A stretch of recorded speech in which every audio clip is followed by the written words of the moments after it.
Nous allons donc parler des concepts de management. Vous verrez, nous avons choisi, pour parler des concepts, de vous mettre un slide que vous pouvez regarder, lire tranquillement en utilisant la fonction pause. Et je vous fais en off une lecture et peut-être quelques petits commentaires, puisque nous sommes là sur des concepts, donc sur beaucoup de théories. Donc, le concept de management. Donc, la définition, c'est un ensemble des connaissances et des techniques destinées à mieux gérer, mieux organiser et mieux diriger une entreprise. Quels en sont les enjeux? Respect des intérêts et représentation d'un maximum des parties prenantes aux activités du collectif de personnes ou de l'entreprise. Deuxième enjeu, prise en compte accrue de la dimension temporelle, recherche possible d'une cohérence entre les horizons de gestion à court, moyen et long terme.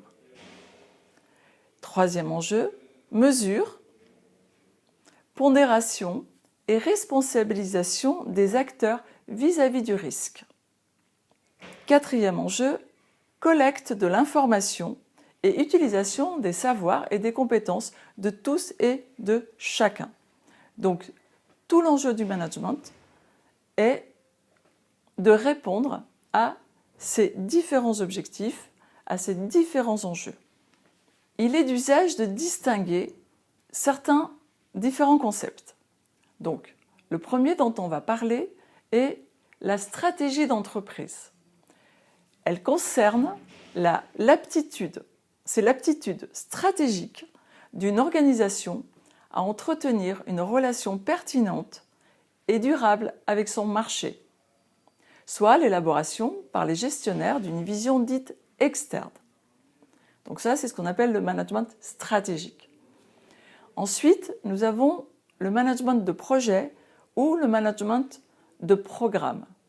Il concerne plus le savoir-faire pour organiser les processus nécessaires au maintien et au développement d'une organisation.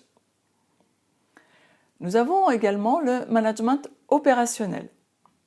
Le management opérationnel, c'est celui qui autorise le meilleur pilotage des actions dans tous les lieux et toutes les phases de leur mise en œuvre. Donc c'est souvent les personnes que l'on nomme des managers de proximité, des chefs de service. C'est plus ces personnes-là qui sont plus sur le management opérationnel. Ensuite, nous avons le contrôle de gestion qui définit la capacité à disposer du niveau nécessaire et suffisant de contrôle interne.